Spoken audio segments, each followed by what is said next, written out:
I don't know, maybe introductory video, something along those lines. Uh, just want to do a little video on the different RCs, my experiences, my my feelings on them. Obviously, they're all Traxxas except for that one down there. Well, maybe not obvious. That's not too obvious there, but and that one doesn't really. I don't know. Can't really tell it's a Slash. Doesn't say it, but anyway, that's the Ultimate Slash. That's a Team Associated down there. A great RC. Picked it up out of a trade, and it's not bad. Anyway, I'm going to do a little video on each of these. They all have, not all of them, but for the most part, they all have little things with them that may need done. I'll video that. I'll get a video on all of them because I want to do a little video on all the upgrades and things that I've done to it. Just little walkthroughs, things that I think are necessary, things that helped a ton, things that was probably just a waste of money and I could have done without.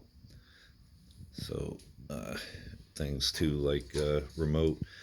These things they're like $70 and extra receivers are $20. That I highly recommend it. There's been reviews on it. That's something I'll probably even do as well. They the reviews I was looking up, they actually must have did a lot of the listened. The company listened and did changes for them. So it's kind of nice when a company listens to complaints and fixes them. But we're gonna do one on the X Max. I've done a couple things, broke a couple things, so we're gonna do a little video on that. It's got the brute body on it, Proline brute body. The snap-on body is what came with it. Then we have the TRX4. It anything more done to it would probably be overkill and would hurt it. So not doing no more with it, but I'll definitely do a video all the things I've done to it. Then we have the E-Revo. Just got this one, didn't get to play with it too much and had an ESC and motor issue and or I'm not sure which one. I'll do a video on that, touch base on that more. One thing I definitely would like to suggest to people, these magnetic things. Now I do have metal shelves, so I mean it kind of makes it nice because then it stays with the vehicle. But they're nice for your screws and stuff, even if you're not using a metal shelving for your stuff. It's nice to have them on something that you don't have to worry about falling off of. I actually have 3 of them. I use them because I'll be in the middle of a project while I'm waiting on the part. I just leave the parts in there, put it on the shelf with it, stays there. So that's the Revo. Then we have the Team Associated. It's yeah, kind of got neglected last time I was out. Didn't clean it up. Got the fin back there. I don't think they're really made for doing what I was doing with it, but it did all right. It actually handled it. Nothing got broke. Nothing got bent. Everything's good on it. She's just dirty. Needs a little cleanup, other than the fin. But I have other ones, and that's not too big of a deal. So then we got the Emax. The body that I have for it is actually pretty torn up. I found, or actually, I was given this body. I have no clue what brand, nothing about it. It's the Ford F-250, which is funny. That's actually my work truck. Looks exactly like this. Well, doesn't have this in it. No truck box, but pretty much just like this. Anyway, this thing, done a few things to it. It actually needs a differential. I think it might be the center diff. Not sure, but anyway, when I had it out, I'll do a video on it, but definitely has some problems going on with it. Then we have the Ultimate Slash. Has actually a 6S system in it. Again, I'll do a little video on each one, the upgrades, the things I've done, the things that are in it. Also, I'll be driving them as well. Try to maybe do both in the same video. Then we have Stampede here, which again, I haven't done much of this. Couple of things. Fun little truck. Definitely a good time. These paddle tires. I live in Ohio. We get snow. Paddle tires are great. Another thing I kind of do is the each vehicle. I kind of write down different things that I want to do to it and stuff. I haven't marked off on the list yet on this one, but just bigger tires, which I've actually kind of decided not to do that. Lights, I had them, but then I took them and put them on the max. So I'm going to need lights again for the Stampede anyway. Then paddle tires. I didn't really want much for this one. I already got the paddle tires, so had a light kit, but used it on something else. This is actually, for the most part, stock. There'll be a video on it. Talk about different things with tires, different things that I found out. I was running, I actually put 17 millimeter adapters, and I actually had these on there, which they're quite a bit bigger than the stock tires.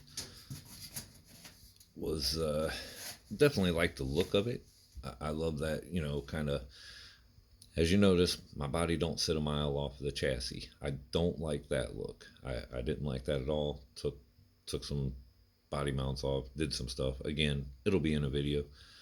But I definitely, it was a cool look for sure. I thought anyway. I really liked it.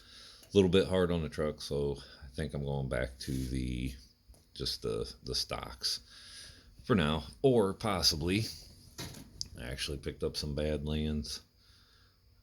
They're look pretty nice. They're a little bit thinner than the stock. A shade on the taller side, but possibly once you get the truck on there, it might, you know, little weight might push it down a little bit. Definitely going to get more grip with these, which is these. I'm thinking I might definitely going to have to re-glue them. I've kind of separated the glue in a few places, but I'm thinking I might actually run them on here instead of the 6-packs. Nothing against 6-packs. They're amazing. You get a ton of grip, but that's the problem. You get a ton of grip. So just trying to take, this is the LCG chassis, just trying to take corners hard and stuff. It has a tendency to want to flip a little with these. Again, I'll do a video on that, a video of it running, all that kind of stuff. Nothing needs worked on that other than maybe some tire switching, some things like that. I do have a plan though. Might end up doing it. I'll see about it. This one, like I said, something with the differential. I think it's possibly the center. It sounded like it was more rear differential. So I don't know. It could be either one. I just got to take it apart and take a look at it. Then, see, we did the Stampede. So now we're to the Max. I've done nothing with this so far. I feel like that might be a little bit too much engine noise. I may do a little bit of adjustment on that. I like my, I like them to seat just a little tighter than that, just a little bit. I don't like all that noise. Put some lights on it. I haven't done nothing else to this.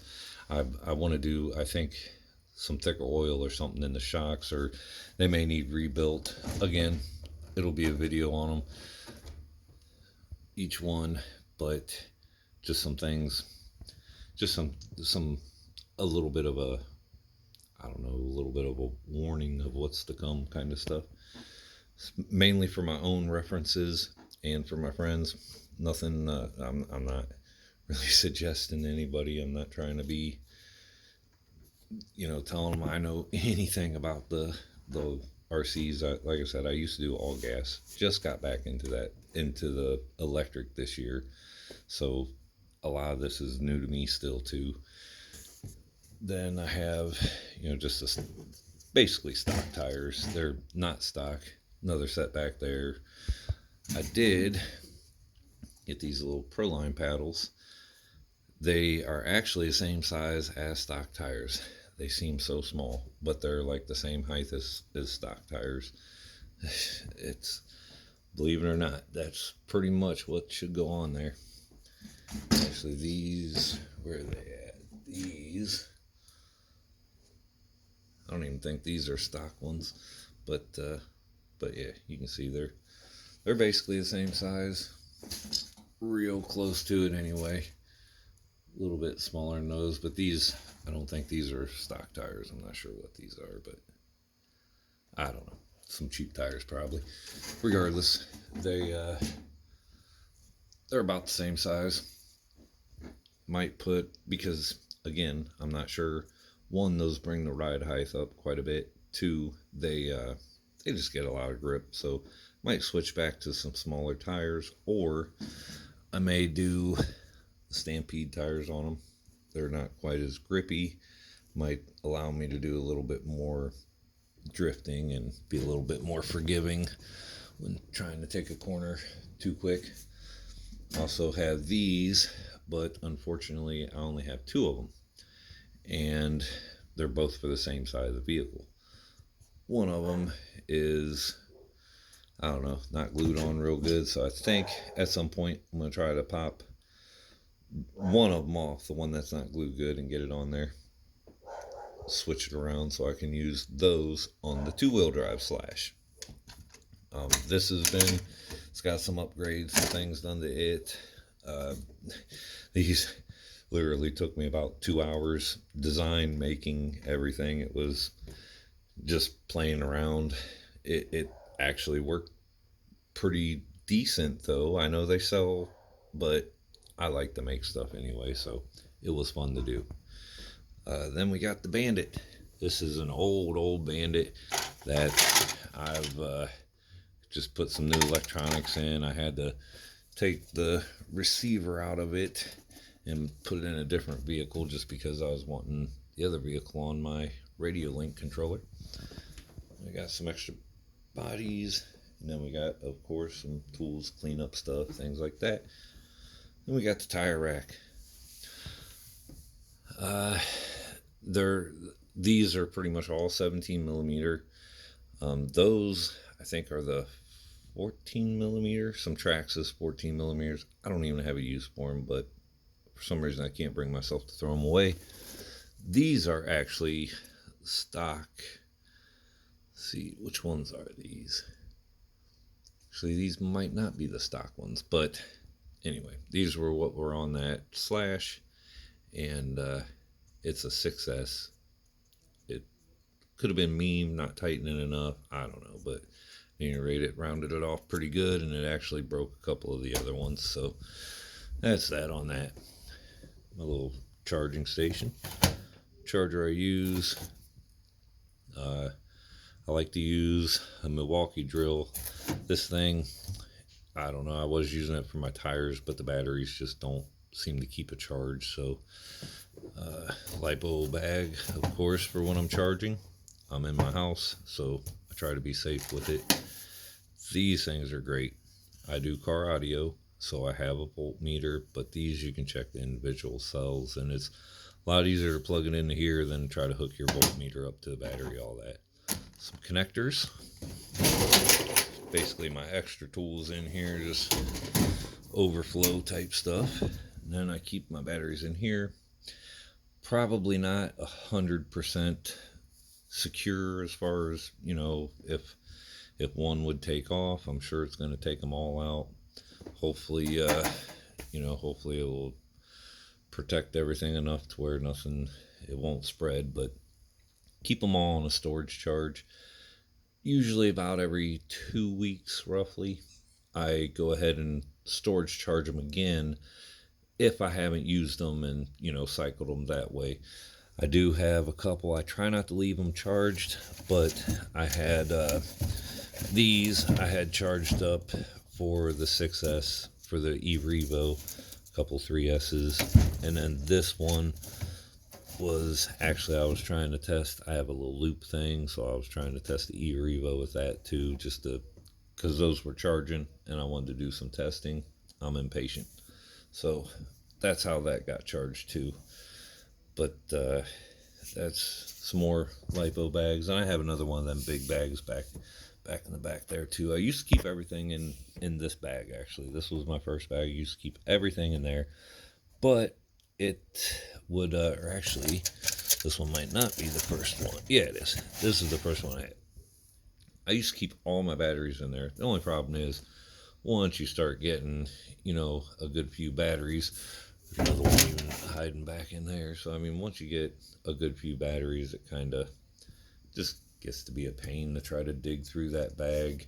Plus, I have my connectors in there, and it was just kind of like I said, a pain trying to dig through, find everything. So, sorry about the shaky video and whatnot.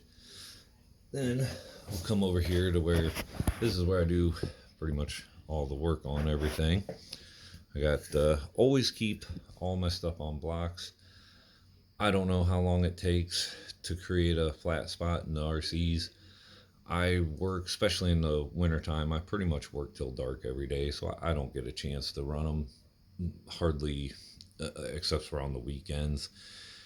I have a lot of them, or at least a good few. A couple more I still want, but I got a good few of them, so there's no way to keep, for me, with what time I have, there's no way to keep running them all the time to where I don't get, like I said, some flat spots or whatnot. So regardless, it's nothing to put a block of wood under them. So I figure why take the chance and just be on the safe side. Like I said, this is where I do most of my work. I just use a 6x6. I got some holes drilled in it. Pretty much this just works on the Bandit. The Bandit don't like to sit on a 6x6 very good, so every once in a while I'll use this for the Bandit, and then I just throw my bits in here. They're all the same size. I just drilled my holes different sizes, so it would be, I don't know, kind of easier to, if I'm grabbing one, I know 3mm is going to be the tall one. I mean, they should all be in line regardless, but that's what the plan is. And then I have the rest of the tools down here. It's a nice little case, different things, drawers with all the junk in all the drawers. So that's it.